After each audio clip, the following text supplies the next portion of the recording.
Today, for breakfast, I delayed it because I cleaned the house. I don't know if you noticed, Bernie. I did notice. I noticed you had your self-cleaning slippers on. Yeah. Well, I haven't taken them off all day. How do you do that with the table? You just dance on the table, put your legs up in the air to do the shelves and everything. Well, there is a Pilates exercise that I do quite often in the gym, and it says, imagine you're sweeping the table with your leg. So that's exactly what you've done? Yeah, and then I had a fried egg. Is that your go-to when there's an awkward silence? A friend of a friend used to have a thing where they used to say, well, then I went to Harrods and bought a loofah. And that was their go-to if there was an awkward silence. Or if someone you've been bitching about suddenly appears. Well, I remember that. Do I know this person? No, you don't. Ever the conversation, I walk into a room and there's a conversation about loofahs. Okay. They're natural, aren't they? They're alive creatures. Yeah, well, I bought loads of that. So all of my scourers are like loofah, natural things. I've got a terrible problem with my scourer. I just seem to automatically, whenever I go to the supermarket, forget that I need one. So I've been using the same scourer probably for about 15 years. Well, that's environmentally friendly too. Because they keep advertising them on Instagram to me. Right. And they're like, this is made out of plastic. So once you throw it in the bin, you know. It's 150 years. Yeah. And I'm like, well, I'm still using mine from the 90s. Maybe you can put it in the washing machine. I don't know. I have done that as well.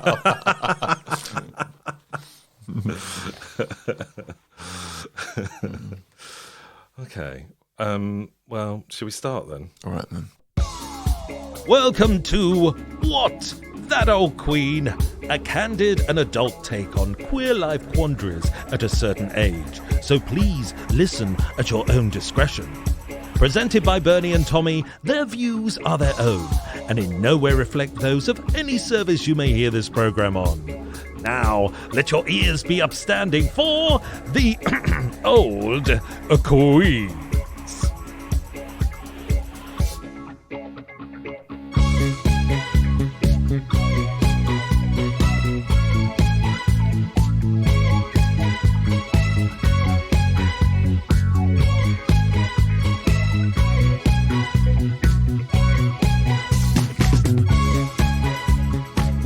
Hello, Tommy.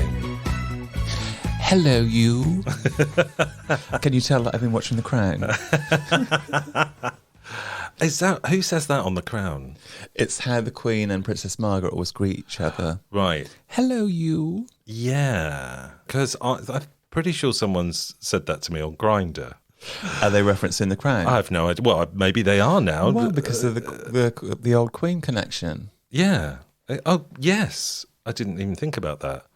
I actually had someone who approached me on Grindr the other day, and they was like, I think they may have said, hello, you. And I was like, oh, hello. And they were like, oh, it's been a long time, hasn't it?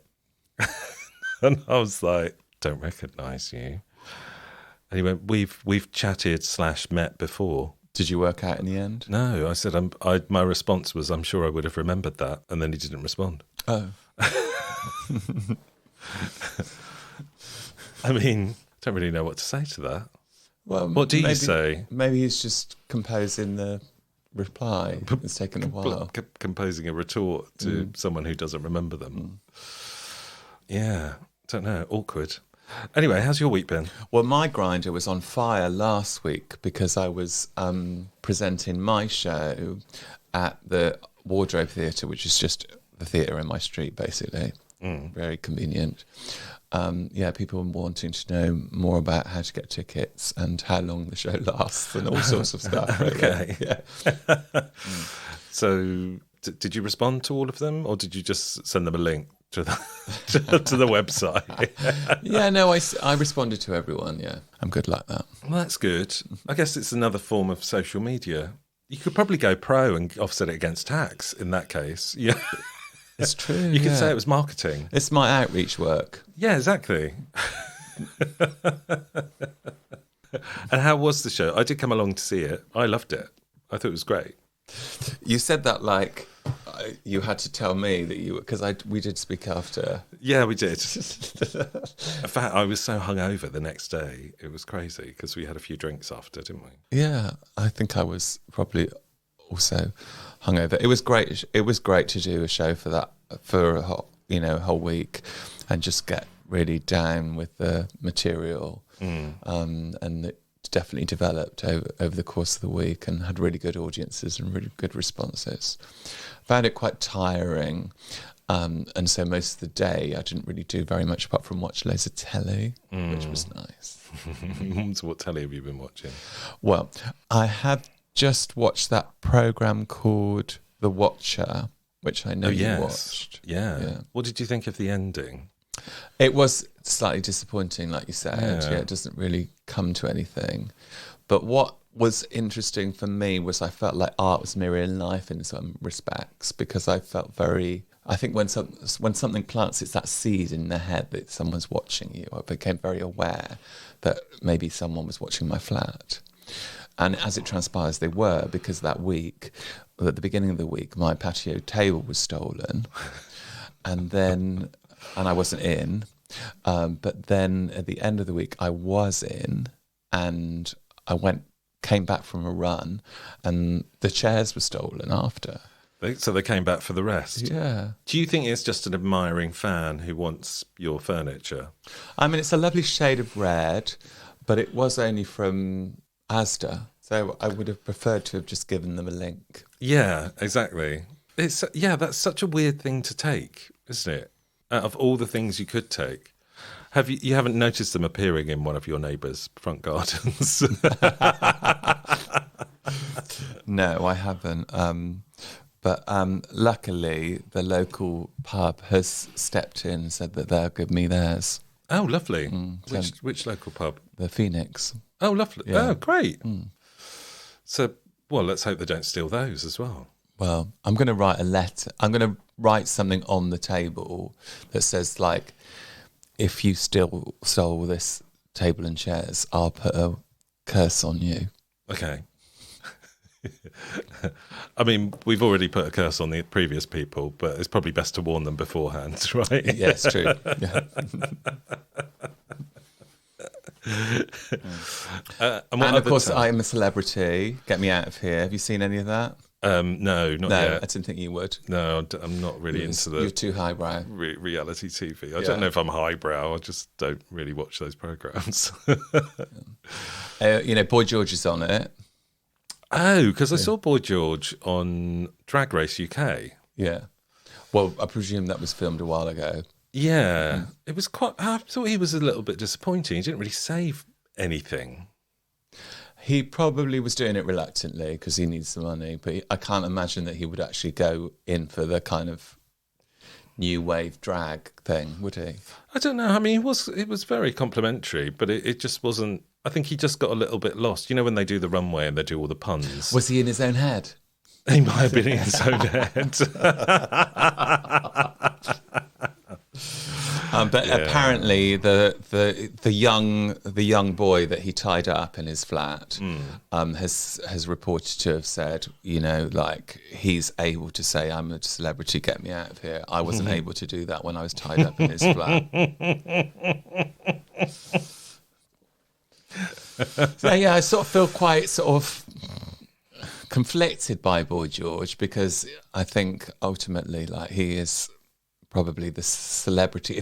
I always have to imagine myself in that situation, and if I was in that situation, I'd probably gravitate towards Boy George. But also, I can't really forget that action. It was quite, but people change, and I think he's learned a lot. Yeah. We also don't know what the situation was, really, do we? But no, we weren't there. So, yeah, probably the less said about it, the better, to be honest. But, yeah, his like seminal songs in the 80s. Well, they're going through... Ant and Dec are just using every possible pun that they can do to...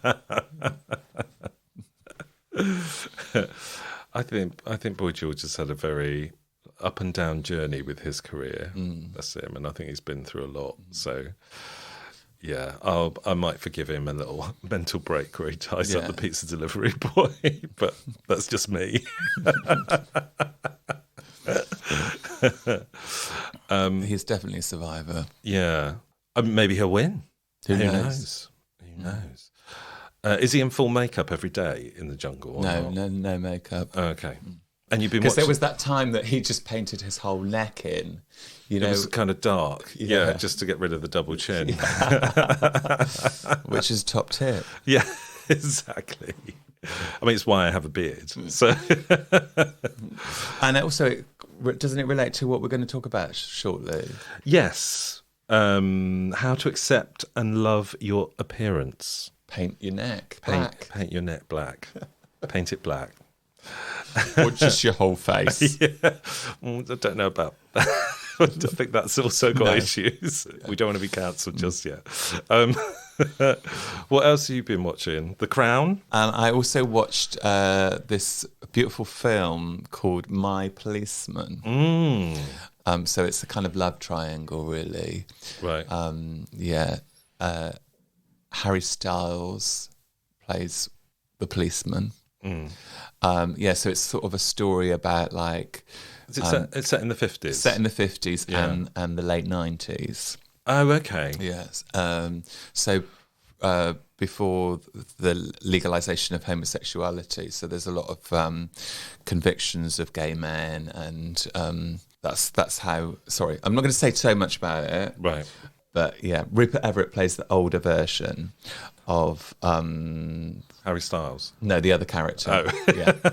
Okay. I didn't know Rupert Everett was in it, actually. Oh, well, I look forward to watching that. Yeah, it's very good. Yes. Yeah, because I'm working on a story myself, which is also set in that time period. So it'll be good research for that. But shall we move on to how to love your appearance? Yeah, so what's that noise? It's just a So you know our disco ball that we have going into the break? I put that on my phone as my message notification.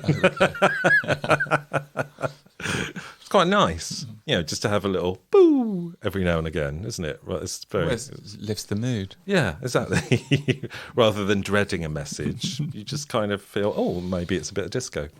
Anyway, I was doing a bit of research as to what little feature we could do, and I came across this article on queervoices.com by Peter Minkoff, and it was all about feeling better about yourself and your appearance, which I think we suffer from in the queer community a lot. Like even his opening paragraph is, the queer community have managed to put too much importance on appearance, causing many members to work tirelessly to fit into a stereotypical physical look of a gay man or woman. What happens when you don't fit the mould? How can you learn to accept your natural appearance and grow to love your look, especially as you're getting older? This is quite an issue for aging, which happens to everyone. Which we need to remind everyone of. So I'm not going to go through all the top tips, but there's a few here which are quite good. So it says reject mainstream beauty ideas. It's pretty much impossible to change the way society perceives beauty overnight, but you can change your own ideas of beauty. Reject the standards that you see in ads, movies, and social media, and focus more on the people around you that you admire and love, and don't hesitate to express your queerness just because it doesn't fit in with the rest of the people. I think that's quite true. I think we are, like, in general, it's not just for queer people, but I think in general, particularly women as well, we're bombarded with these images of what it should be in order to be beautiful. Have you got a beauty icon? No, well, I'm trying not to have that. No, but it could be an unconventional beauty.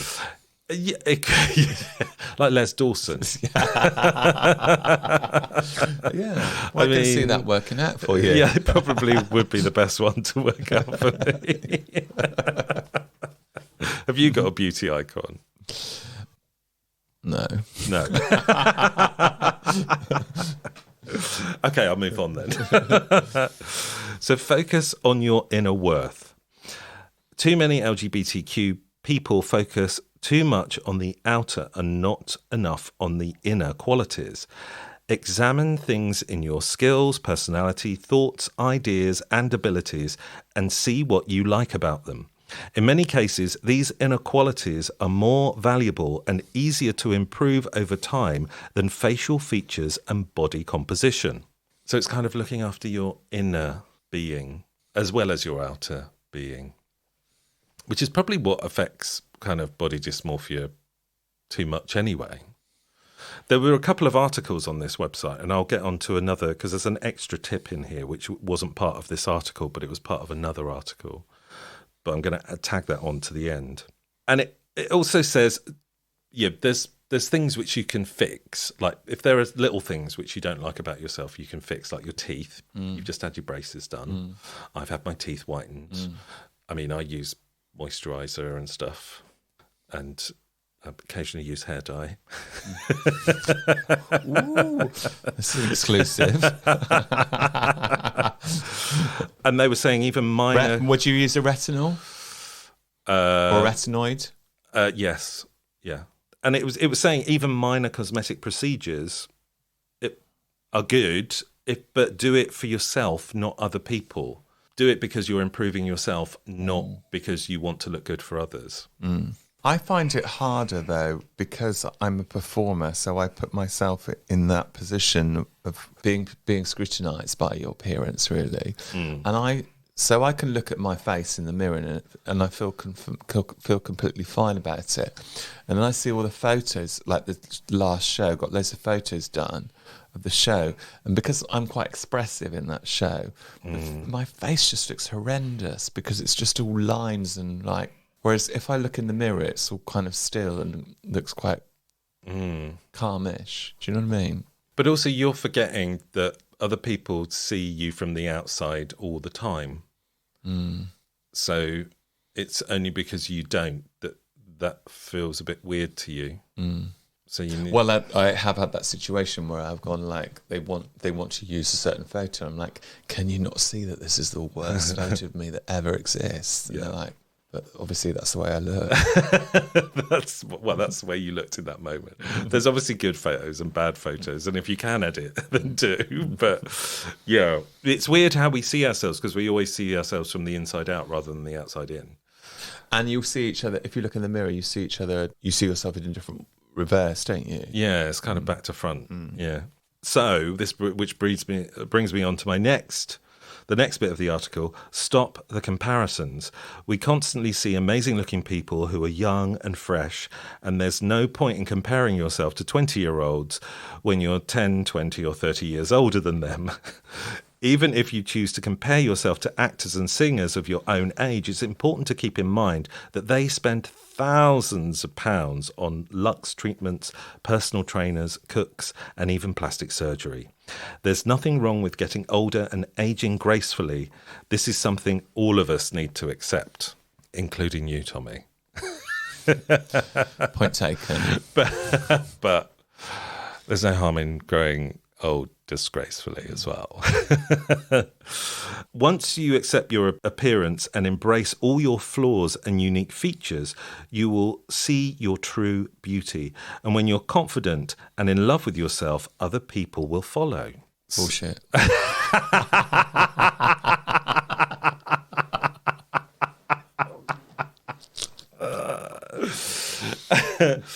I mean, So there was the other bit which I took out from the other article was look in the mirror every day and celebrate what you like about yourself, because we always look in the mirror and go, oh God,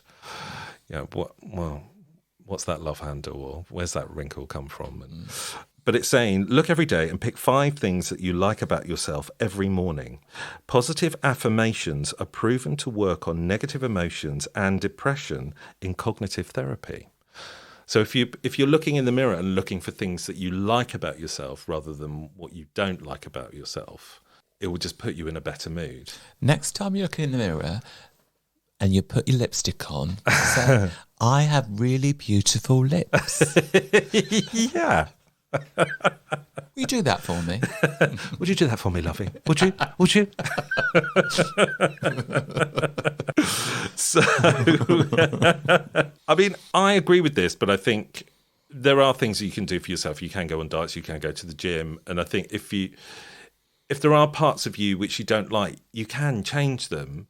But also, I think it's about learning to accept who you are and what and how you are. And also, like, a lot of people think they're ugly because they won't go on dates and things like that. But actually, maybe there's an issue with their personality, which is causing well, maybe it's because they're so because they're not feeling good about really horrible tonight.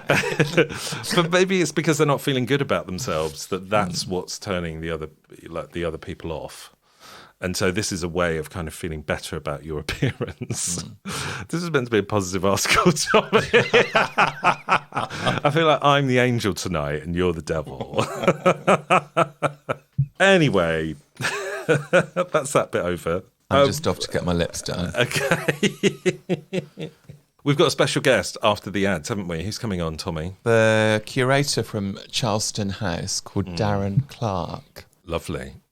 And Darren Clark manages Charleston House. I don't know if he manages it. Well, he's like the curator, isn't he? Yeah. And that's the home of a lot of was the home of Duncan Grant, who was one of the Bloomsbury set, and we're going to be talking a little bit about his erotic drawings. Oh yes, I've seen some of them. I love them. Okay, so we'll talk about that because we're going to have some ads, proper ads now. Well, which is why I thought Darren would be a really good guest for us, because you told me that quite often we get the National Trust advertising in our brands. Yeah. Now I know Charleston is not National Trust, but it's historic home, so you know, just trying to... We're on brand. Yeah, swing us in that direction. Pump us up to first class. Yeah, exactly. But if you don't want an ad from the National Trust, you can always do Acast Plus or listen on our Patreon account or send us some money via Ko-fi. Just send us some money. And can anyone buy any merchandise, for example? They can buy merchandise from our website as well. And the new logo's on there and everything. And we haven't sold anything yet. Christmas is coming. Christmas is just around the corner, and you can have our silly mugs on a mug. So anyway, we'll be back after the break.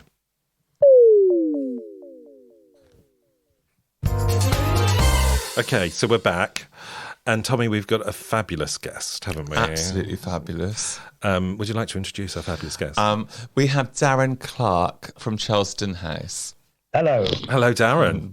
How are you doing? I'm doing very well, thank you. Are you in Charleston House now? Do you live there? No, I don't. Sometimes it feels like it, but I don't. I live in Brighton. Have you ever stayed the night there? I have. Once when there was a power cut and the alarms went down, I had to stay the night. Okay. Were there any ghosts? No. It was very surprisingly peaceful because most old houses have creaks and groans sort of at night, but it was really quiet. Okay. Any ghosts were leaving you alone that night? Yeah. Okay. Only my own ghosts follow me around. Yeah, our own demons. Can you tell our listeners what Charleston House is?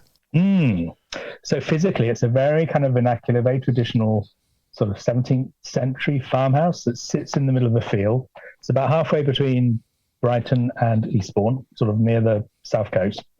And it was the home from 1916 of two members of the Bloomsbury Group. And they were Vanessa Bell and Duncan Grant, and they moved there in the middle of the First World War. So Duncan Grant was a conscientious objector, and so was his boyfriend, David Garnett, and they needed to find work on a farm or go to prison. So they took Charleston and they worked on a farm, and Vanessa Bell came with them and looked after the household. And they pretty much kept the house on for the rest of their lives. So it became this centre for Bloomsbury, for these Bloomsbury Group members. So Virginia Woolf, who was Vanessa Bell's sister, Lytton Strachey, who was Duncan Grant's cousin, John Maynard Keynes, who had been Duncan Grant's lover for a while, Clive Bell, who was Vanessa Bell's estranged husband, Roger Fry, who had been Vanessa Bell's lover, and all this sort of group of people that would visit. And it was really an important place to come to get away from London, to get away from the crowds, to find some peace and quiet, to work. And it became really a living testament to the Bloomsbury Group and to their way of life, and also to their aesthetics. So the house is full of the artist's work and their designs and that of their peers. And they painted the walls and painted the furniture and the fireplaces and made their own textiles and made their own ceramics. And it's this wonderful, really sort of seductive and beautiful place to live in, but also to inspire visitors as well. Yeah, I mean, I've seen some of the pictures of the place and just the furnishings. I mean, it's just so vibrant. And some of the furnishings have been copied, haven't they? You've done facsimiles because they're all kind of fading a little bit. And when you've replaced them as they were new, and the colours are so vibrant. Is that right? Yeah, when the house went into the trust, which was 1979, so quite a while ago now, it was in a real bad state of repair. So there was 6 years of restoration before we could open to the public. So there was a lot of restoration work, conservation work, facsimile work, some textiles were reproduced, all sorts of different things were done. And then we maintained that conservation sort of year in a sort of program of conservation. And then when things, I think, okay, this is getting to the point where if we don't take it off display, it will just fade to nothing. We might get a facsimile made. So at the moment, we're working with a project supported by Mercer's, who are for some facsimile textiles for some embroideries. And when you take those embroideries apart and you look at the backs and you look at the unfaded walls and you see how bright they were and how vibrant they were, you see that this sort of really interesting design on the front is actually really sort of knockout, mind-blowingly sort of psychedelic almost when it would have been new. The colours are really vibrant, and also the lines are just very fluid, and it just makes me sort of think about a sensibility that they probably would have had that was very much more like moving away from kind of a restricted idea, which I think probably to do with their class was part of that as well, like that they were able to be free people in a way. Would you concur with that? Yeah, I mean, they were all came from privileged backgrounds. Pretty much the group met. It was the men who met in Cambridge. They were all came from wealthy backgrounds. They were all privileged. But then they had this sense that they wanted to lead their lives in a different way. They were all coming of age as the century was ending, as Queen Victoria was dying, and they sort of had this need for new sort of.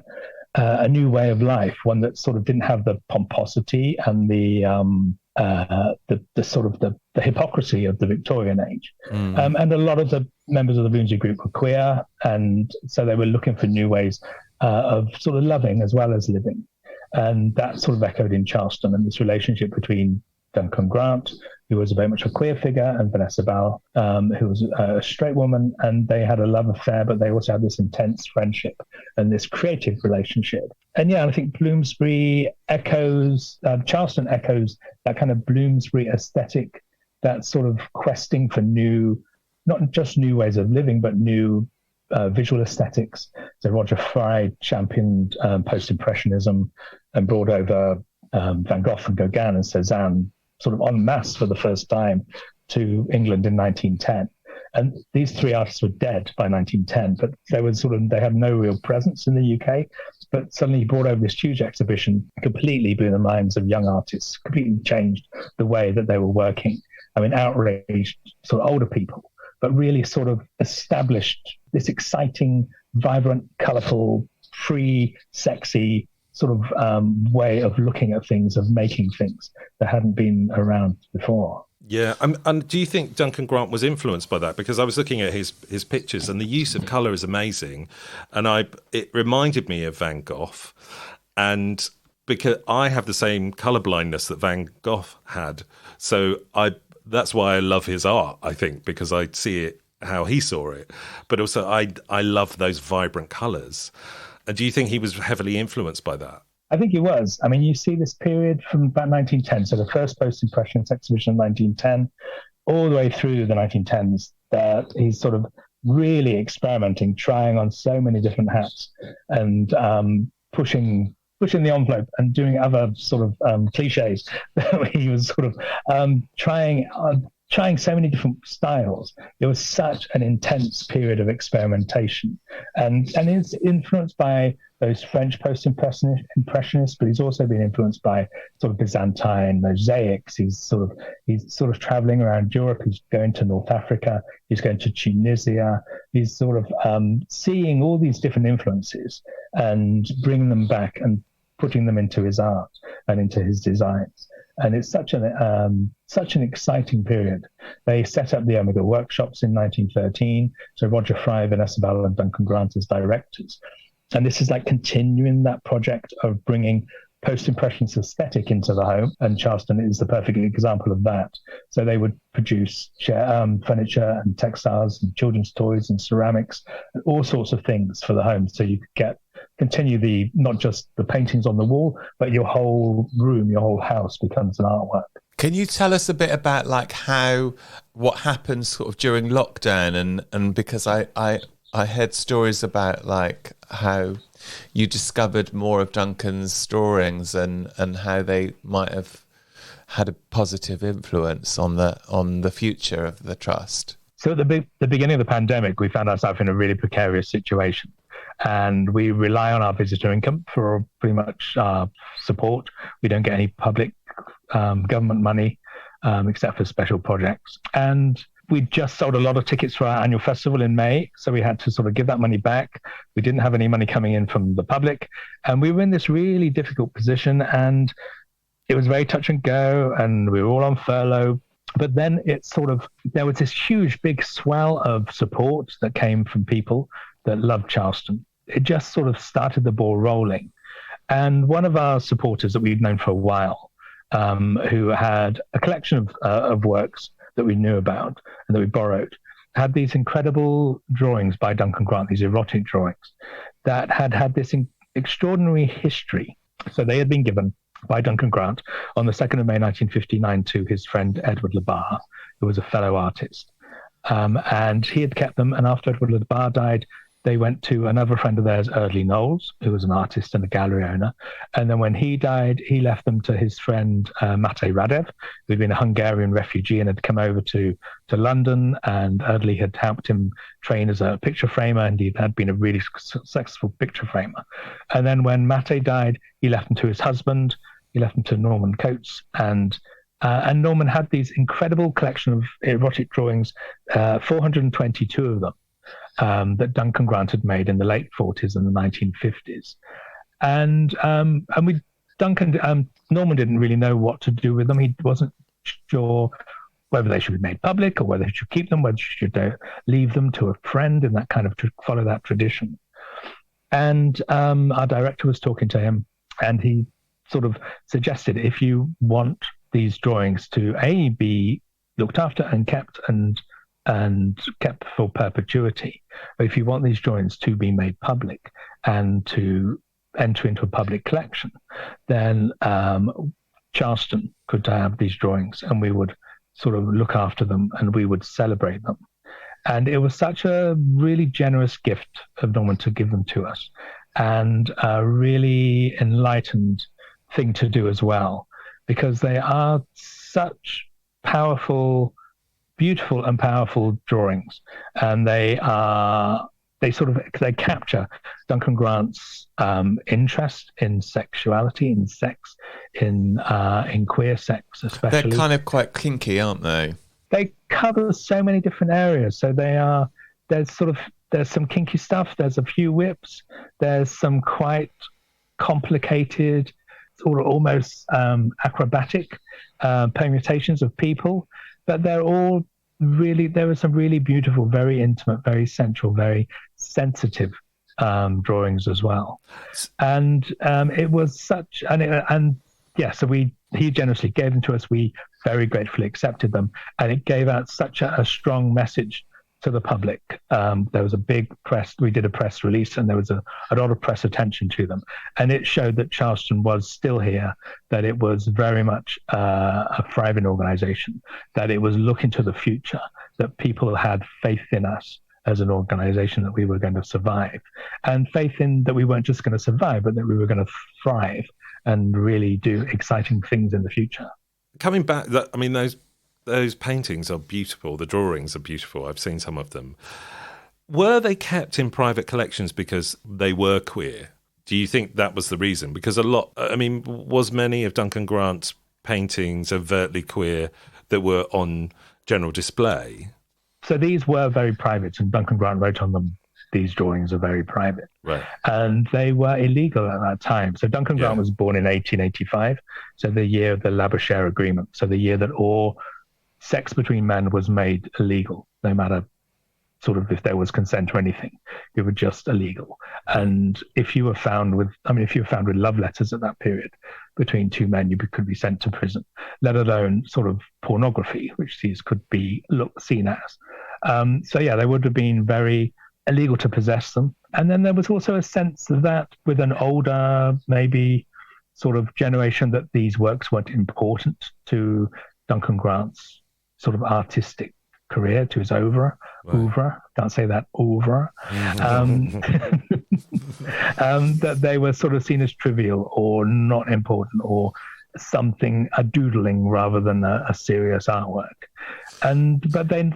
But it sort of makes me think about, like, not only was it communicating that that Charleston has got an eye on the future and everything, but also the importance of, like, different types of relationships within heritage kind of frame. That the importance of that. Do you know what I mean? Definitely. I mean, I think as an organisation, we're physically very close to Brighton, which has a huge and exciting and diverse population, and so we are focusing on our queer programming and doing really interesting, exciting things with that, if I say so myself.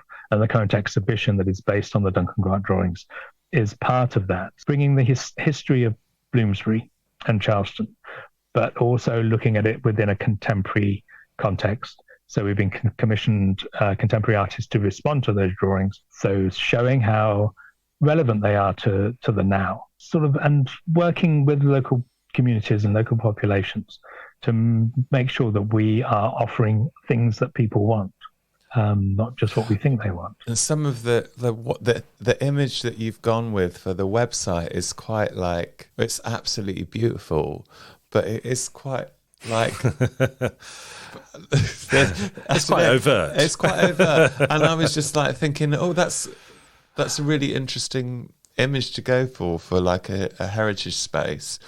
And have you had any negative responses to that? We've had a few images taken down on Instagram. And really, I mean, we were careful not to have any sort of, there's no fellatio, there's no anal on our marketing. Even sort of like flaccid willies and nipple licking is sort of, you get banned from Instagram. We once had a post by museum bums flagged on Instagram, and it's basically like it's statues. It's not real, it's art. So I think, it's weird when art gets flagged like that. I just think that's a beautiful story, that these works of art have kind of been handed privately to people, and then suddenly now they can actually be on display. And I think they're having their moment. They're having their moment, and it's almost like the right time for it to be on display as well. I think that's a really beautiful story. How did you get involved with Charleston House? Sorry, I've been around for quite a while now. I think, almost 20 years. So I did a mid-30s career change, and I went back to university, and I thought I'd like to work in a museum. It sort of wasn't something I thought I could do, sort of with my background, but then with the confidence of getting older, I think actually maybe I could do that.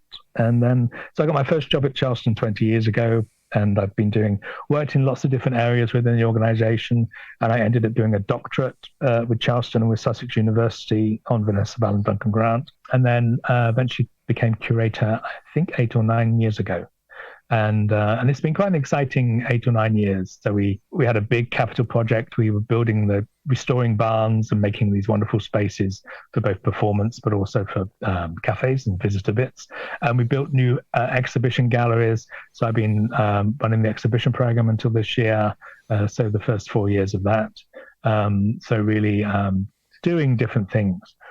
within the organisation over that time. Yeah, it was one of those things where I had no real interest in Bloomsbury when I started. I was looking for a job, then I found a job, but then it got its claws in. It gets its claws into you, and it it is very seductive, Bloomsbury, but it's also very exciting, and it shows you a different world and different ideas, and yeah, you're soon seduced. It soon got you.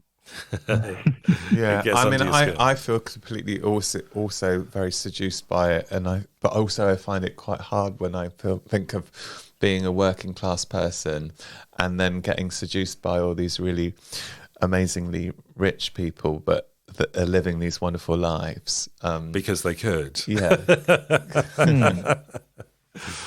But I guess we've come a long way in certain regards. Yeah, I think we can. I mean, it is easier to live the life you want to live now, isn't it? Yeah. We can live our lives. Yeah. Fantastic having you on the show, Darren. How can people find out about Charleston House and come and see this wonderful exhibition? Yes, so we've got a website, www.charleston.org.uk. We've got a wonderful Instagram, Charleston. And the exhibition's called Very Private ? It's on till March, so all over Christmas and New Year. If you need to escape from family, come and see that. And the exhibition is on Wednesdays to Sundays. So it's Duncan Grant's drawings, but we've also got new work by Ajamu X, wonderful works by Ajamu X, by Tim Walker, Samaya Critchlow, Howard Offe, Katie Salmon, Alison Wilding, and also a new installation by Linda Sterling in our South Gallery, also inspired by Charleston and Duncan Grant. So a whole sort of exhibition program that's sort of really lightens up on these sort of really horrible, wet, grey days, just to go into those galleries and see all those cocks and bums. And also, I mean, that's what we want. I'm definitely coming down to see the cocks and bums. Have you seen My Policeman? I've not seen it yet, no. I just wondered, because you're in Brighton, and it's filmed in Brighton, and it was filmed in Brighton, and we're talking about sort of like different kind of versions of love triangles earlier on, in terms of like, and it made me think about Vanessa and Duncan, and and there were policemen involved as well. I bet there were. Darren, are you going to stay on for some Queens of Agony questions? Yes, I'd love to. I mean, it'd be rude not to, right? Absolutely, yeah. Okay, we'll do some Queens of Agony. I will do a very big gong.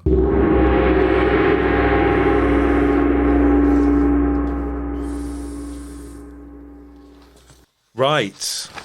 So I hope you're ready for this. Dear old Queens, we're going to include you in this, Darren. My honour. Is that okay? Straight girlfriend jealous of a boyfriend's gay friend? ? Just curious if the old Queens have ever had experience with this, or think if it's something that could reasonably happen. Let's say a gay guy's best friend is straight and attractive. Gay guy knows his friend is straight and nothing gay/serious is going to happen between them. If the straight friend has a girlfriend, might she feel jealous, threatened by the gay guy trying to take her man? A straight example of this is a girlfriend taking issue if her boyfriend is very close to another girl, even if they both swear it's platonic. Not saying it's absolutely impossible for the girlfriend to get jealous or suspicious, but do you think it could reasonably happen? I'm asking for a friend. So hang on a minute. So just saying that if there's a straight couple and they've got a gay, and the guy's got a gay best friend, will the girl be jealous of that? And is this actually happening, or are they? I don't. Well, they're saying not, but it feels like it might be, right? But all they're asking it for us is it absolutely impossible for the girlfriend to get jealous or suspicious? Yeah. Well, I would say yes. It's impossible for her No, to get. it's not impossible. Okay. Yeah, sorry. No, I guess it's not impossible, but I think if you're strong in a relationship, you don't get jealous of people's friends, do you? I have a lot of people that are friends that get jealous of their other friends. Do you ever have that? Yeah, I guess that can happen. Yeah, I think that's the thing, that you could be worried that your friend is being more intimate, not necessarily sexually, but is confiding in them more, or doing the things that you think you should be doing with that friend or your boyfriend or your girlfriend. But then this brings me to the whole question of like, what is a relationship? And you can't expect to get everything from one person. You get certain things from friends, and if you have an open relationship, you get other things from other lovers as well. So it's almost a very binary way of thinking. But lots of people are quite binary in that, and I think that there would be a certain type of person that would find that they would want to.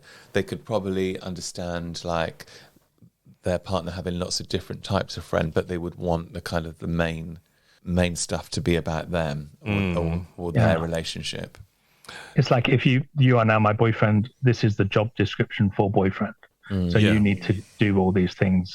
And if you don't do these, then you are not meeting that obligation. Yeah.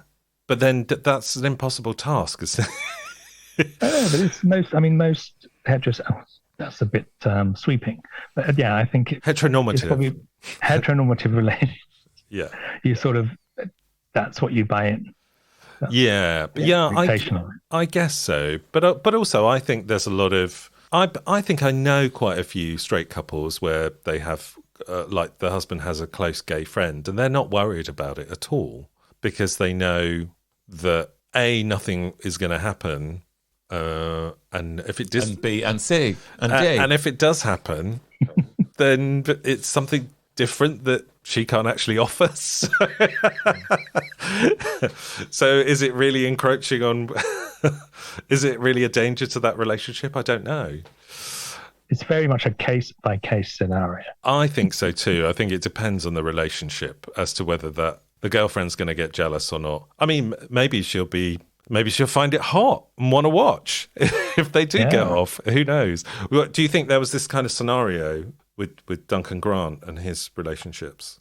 Oh, yeah. I mean, there were he had a lot of lovers. He had sort of really serious lovers and a lot of sort of casual lovers. And Vanessa, his lovers would get jealous. Vanessa Bell would get jealous. I mean, there was a lot of jealousy with Lytton as well, wasn't there? Lytton between Lytton and Maynard Keynes and Duncan Grant. Yeah, they all seem to be jealous of each other. I mean, it's relationships. Love is. Yeah, I hate jealousy. I think I've been a very jealous person in the past, and I try. So I'm a lot less jealous than I used to be. I try so hard not to be. I find it such a destructive emotion. You don't strike me as a very jealous person, Darren. I try not to be, but sometimes it just grabs you, doesn't it? I guess so. Yeah, a little pang of why is he with me and not with? Why is he with them and not with me? Rather, what are they doing? Why is I like the idea of why are they with me and not with him?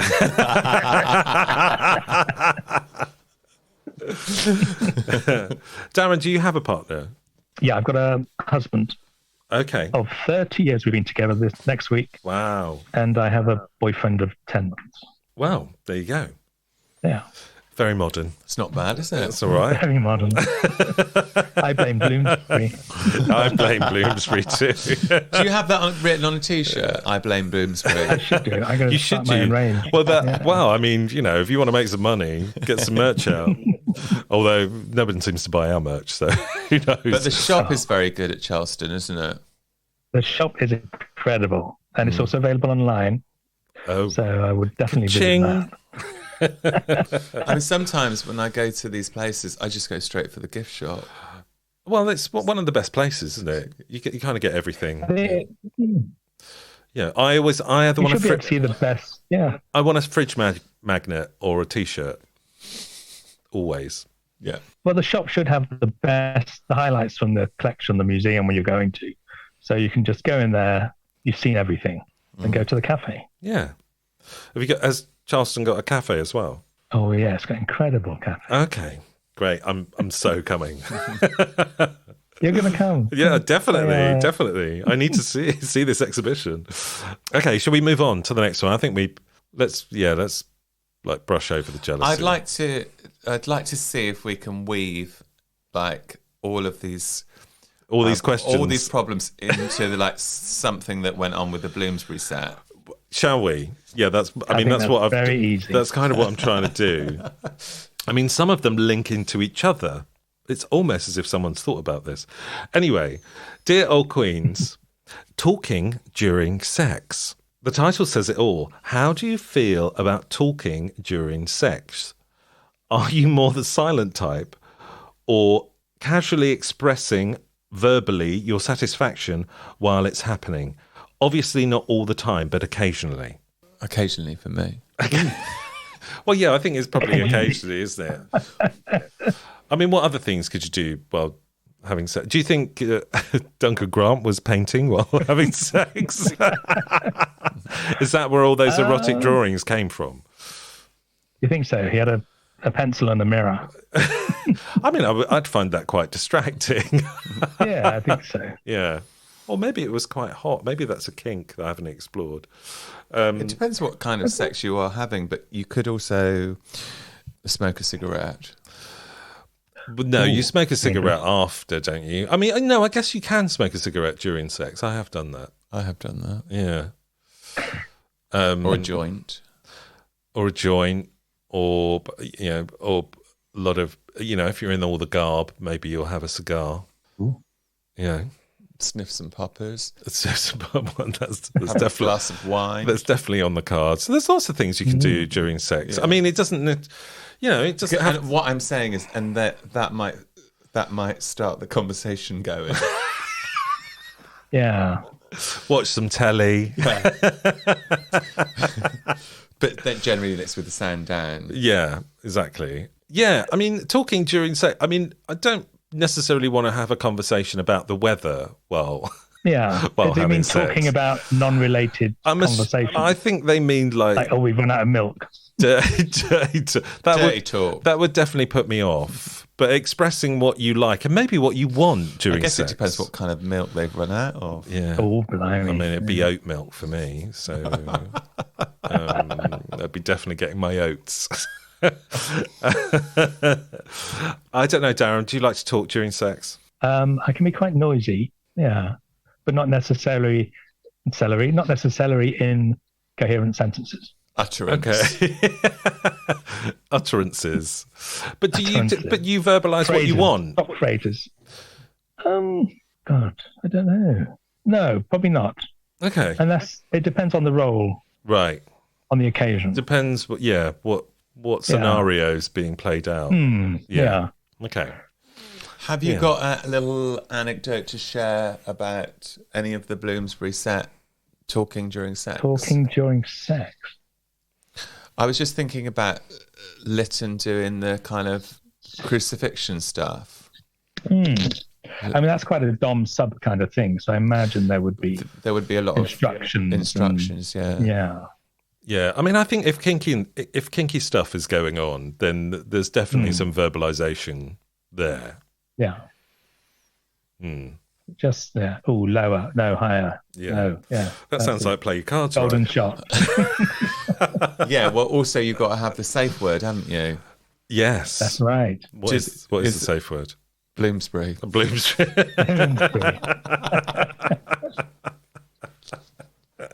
Virginia Woolf.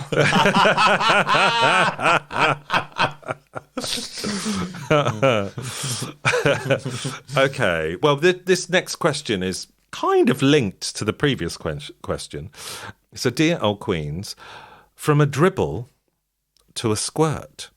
After a pretty long dry spell where I, 41, hooked up with a guy a couple of days ago and kind of surprised myself, there was no penetration, but we climaxed 4 times, 3 at night and once in the morning. Even when I was a lot younger, I would just get a little dribble and assumed it was about a mixture of age, diet, depression, etc. But I was surprised on this occasion that it was a lot. He was a very passionate and verbal guy, had a great body and everything, and it just felt like we were really compatible. And I'm wondering now if I've just never been fully aroused before. I've had long dry spells before, so don't think it's just the result of not having sex for a while. Have the old queens ever had this sort of surprise? Why do we have to answer that? Well, I mean, I think I have had that kind of surprise. I don't think I have. I think I have had. I think I've had good sex when I've had some bad sex when I was younger, but I also had good sex when I was younger, and I've had some not great sex when I've been older, and some really great sex when I've been older. I think after a while of not so great sex, you have really good sex, then it's a pleasant surprise, isn't it? Someone told me that, like, when you're younger and you ejaculate, it's like a big squirt and a lot of liquid, and the liquid is sort of clearer, and then as you get older, it's kind of more gloopy and becomes like a very whiter colour. I've not experienced that myself. I don't know. I guess it depends on what you've been eating. But I think you can have. I think I've been pleasantly surprised as I've been older that things have happened which I thought were over and now they're not. What do you think, Darren? I think, if you have a long, sustained and highly sexually charged time, you can come a lot, a surprisingly large amount. Yeah. Yeah. I mean, you're never too old. Are you familiar with the website Squirt? I am a bit. That's not You're going to ask every single one of our guests that. It's my only line of inquiry. So how do we link this into the Bloomsbury set?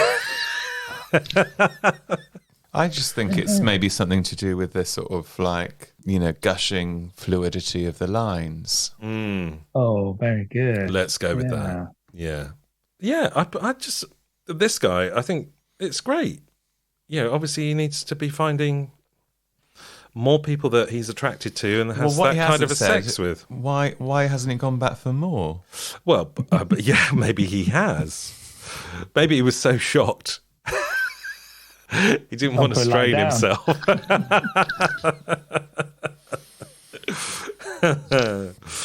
Okay. Final question. I'm sure we can link this in.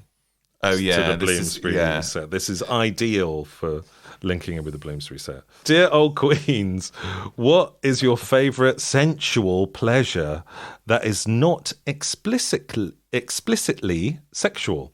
Mine is having someone wash my hair and or give me a scalp massage.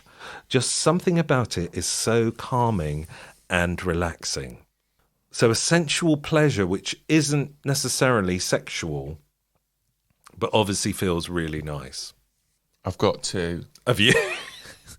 That's good. Just the two?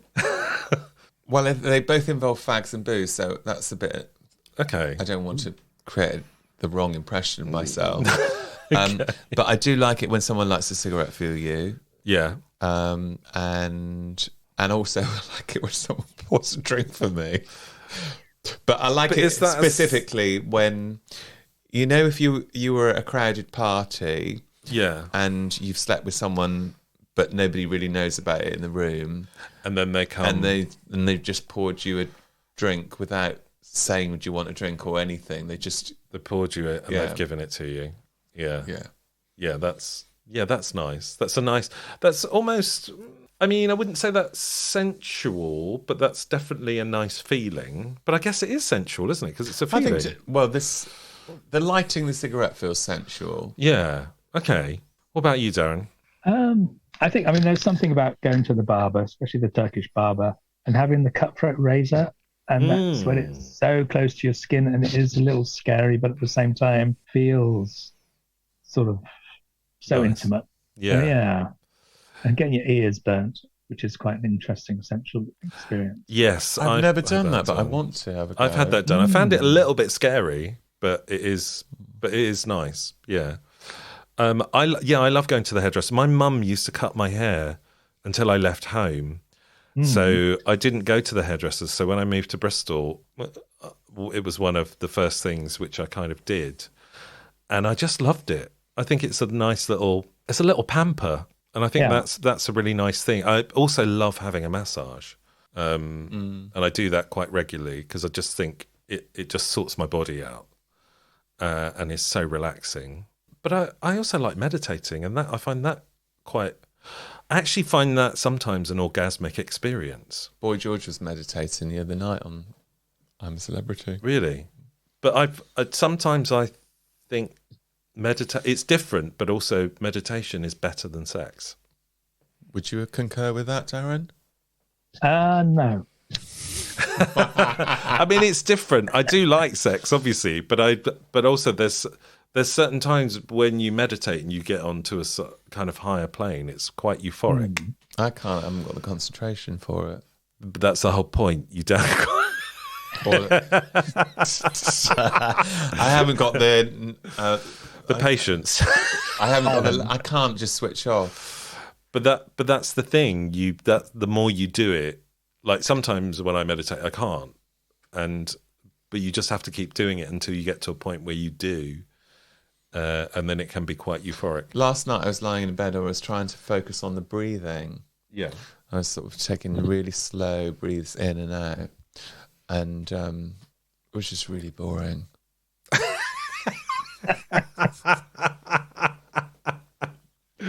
But that's the whole thing. You're just meant to switch off and you're just thinking about the breathing. And that's what helps you to switch off. But the thing is that once you do switch off, other stuff happens. I put on an audio book. Yeah, but then that's audio not book of breathing. That is not meditating. That's listening to an audio book. So, what sensual pleasures do you think the Bloomsbury set might have done other than sex? Oh, blimey. I think they had quite essential lives. I think there's a lot of... Was there a lot of... I reckon there's a lot of touching of velvet. Yeah, soft furnishings. Yeah. I think quite a bit of linen. I think they liked it a bit rough. Oh, really? Sensualness of a linen smock and a nice coarse cotton underwear. Oh. The folding of a linen tablecloth. Yeah, maybe. A nice bit of embroidery. Maybe the embroidery needle going in and out. Yeah, that's also quite meditative, I would have said, but as well as sensual. Yeah. I like being under a tent and listening to the rain. Mm-hmm. Yeah, listening to the rain is a good... I mean, maybe that's the sort of soundtrack you should listen to if you're trying to meditate. I listen when I actually do go to sleep. I listen to the ocean on Alexa. Oh, she's switched off. I can say Alexa without her doing it. Yeah, without her farting. What gets you to sleep? You listen to the podcast. Is this what you listen to go to sleep? To go to sleep. Me and Tommy. I don't know. I use wine and whiskey. Wine and whiskey. Okay. Yeah. What whiskey are you into? Because I like a whiskey, but I don't really know anything about it, so I just go for the... I like Irish ones. I like the softer ones. Not too keen on the hard ones, the rough ones. Yeah, something a bit mellow is good. I like the gay ones. Yeah. I prefer a mellow whiskey myself. How much would you spend on a whiskey? Little as possible. 20 quid if it's on offer down the co-op. Yeah. Okay. Well, you heard it here first. I was going to say that. There's a link in the description. Because I also quite like to go out with a hip flask with some whiskey in my bag. Yeah. Just in case. What? I get cut short. To Lidl? Caught short. You take your hip flask to Lidl? No, on a night out. Oh, okay. Yeah. Right. Okay. Great. Well, with that, I think we might have come to the end of the podcast. Darren, thank you so much. You've been so enlightening and a joy to have on the show. And brilliant advice, I thought. Yeah, brilliant advice. Well, how's it been actually being in the throne room compared to listening to it? Oh, it's quite a meta experience, I think, possibly, whatever that means. But it's been a dream come true. It has been. Oh, bless Will you. you be listening to this one? I will, and I will tell all my friends. Okay, make sure you do. And if you need a third career, you could actually go into counselling, I think. Into counselling? Yeah. Yeah. Okay. Art therapy. Well, Bloomsbury therapy. I mean, you have to link it into the Bloomsbury set. Yeah, Bloomsbury art therapy. Yeah. Every Meditation problem. Yeah, every problem. And then you get... As a Bloomsbury lining. Yeah. Well, Virginia Woolf had if you want an opinion on anything, Virginia Woolf has it. So Definitely. Darren, thank you so much. Please say goodbye to our lovely audience. Bye-bye, lovely audience. Thank you. Tommy, please say goodbye to our lovely audience. Goodbye. Goodbye, lovely audience. We will catch you next time on What That Old Queen.